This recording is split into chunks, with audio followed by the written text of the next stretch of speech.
What's up guys, SkyKevin here, and today we're looking at the current state of Last Oasis as of January 2021. We're going to be going over the current population, some recent updates, the meta changes so far, and my opinion of how things are going with the game. So, let's get started.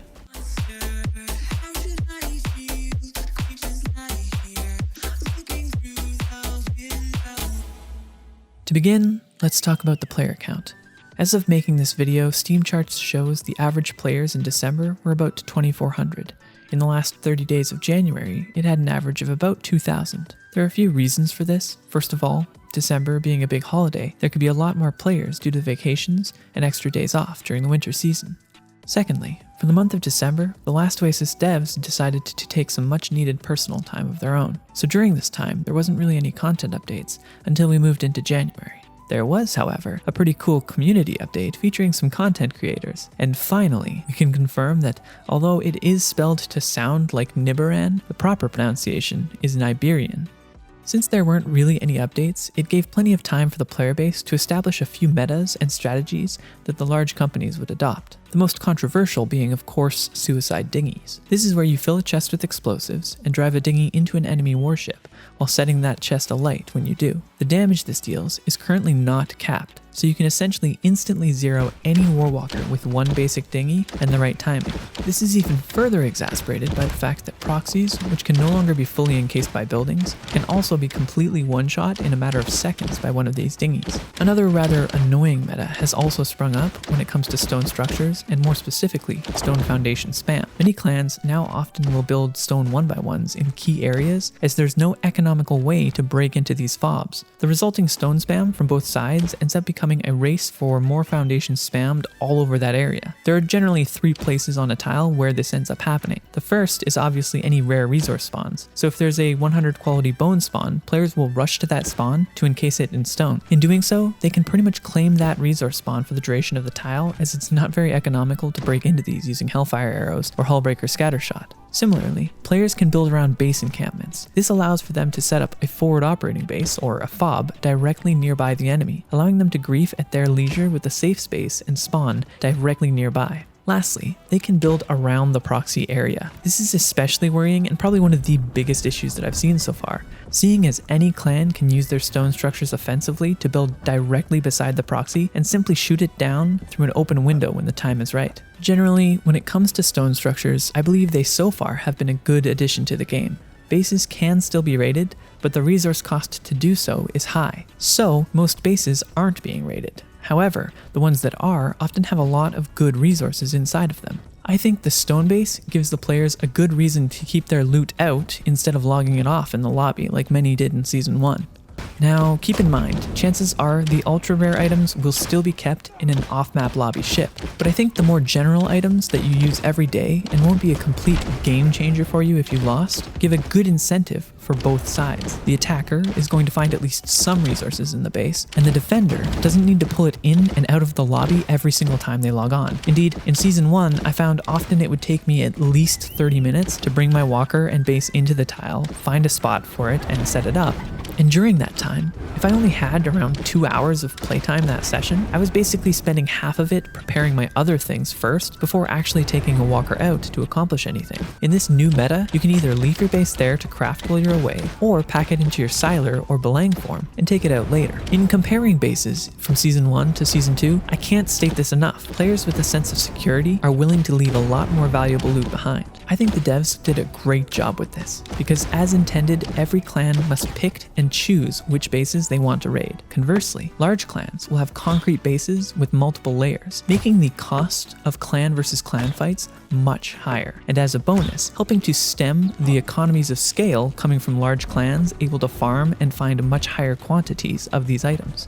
That being said, as stated before, the issue I have with these stone structures are when they're being slightly misused, usually in a more offensive nature. The fact that the buildings can't be destroyed gives a feeling of hopelessness for the defenders, given they can't economically fight back when the cost to build is so cheap and the cost to destroy is so steep.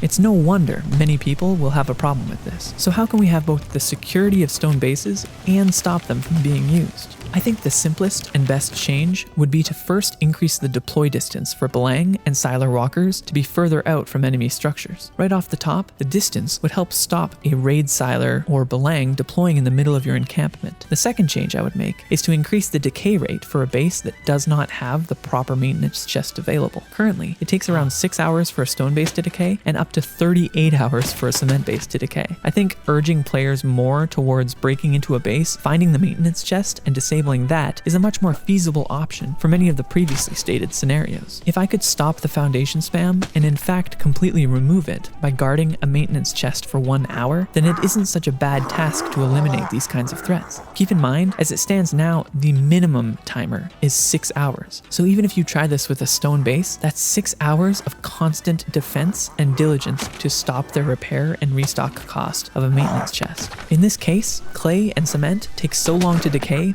it's not really worth it. I think if it took a shorter time for this to happen, it may be introduced into the meta. Lastly, on the topic of building, some new walls were introduced in a small January update. I believe these are a strange attempt at lowering the amount of stone structures and wall pieces that have been used by clans on a tile to make sprawling defensive walls and encampments as previously. The servers definitely start to lag quite a bit when these types of things come into render. But as you might be able to tell from my apprehension, these walls have a lot of flaws in their first iteration. The biggest being that they're a hard armor type with 15,000 HP per wall. The gates are not much better as they are robust but only have 2,500 HP. Further, they can only be made by the clan that currently owns the tile, and they require specific bent planks from the lumberyard, which makes the hassle of building these much less favorable. Now, you can pack the walls using a special packer, which is nice to make them portable, and you can build weaponry like ballistas along the walls. I think the intention with these is to introduce basically a palisade wall that can be easily put up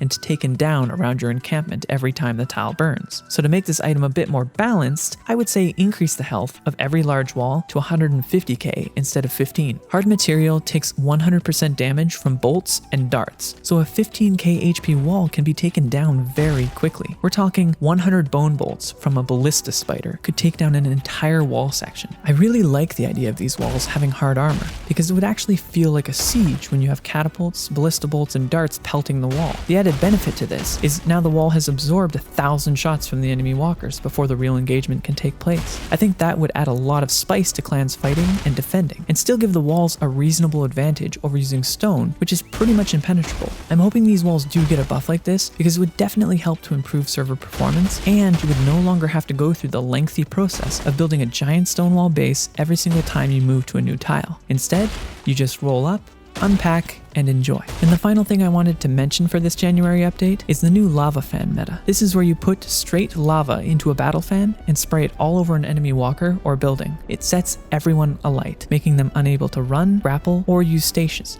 And after about 2 gusts in succession, you can full kill anyone, regardless of their armor. This doesn't really have a counter at the moment, as host stations will work for everyone on deck, but not for the poor soul on the host station itself. Plus, it's a very buggy station to use, so I can see very soon even more clans adopting this strategy, since they can essentially wipe everyone on the deck of a ship and even shoot through the frame of the ship itself to hit you. Lastly, as of making this video, there has been a teased release of a new map for this final week of January, and a new Rupu enemy. The map itself looks to be a hillside with these caldera-like holes and canyons between them that act like roads, with brush that covers them overhead. I doubt there will be any new resources released in this patch, but I'm curious what the plant life that sits overhead will look like. My guess is it's something similar to those mushroom type things that grow out of the cliff sides of medium maps. I have a feeling that there will be Rupu camps and other lootable ruins within these holes. And as for the new Rupu, that's something very curious because they preface it as, quote, to kick off the first of new challenges, end quote. Maybe I'm looking into it too much, but I have a feeling it might be a rare mini-boss type of creature given the new map.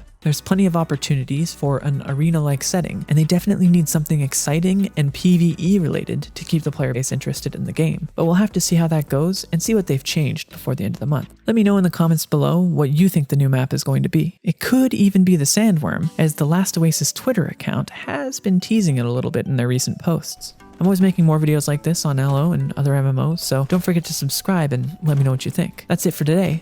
Thanks for watching, and I'll see you next time.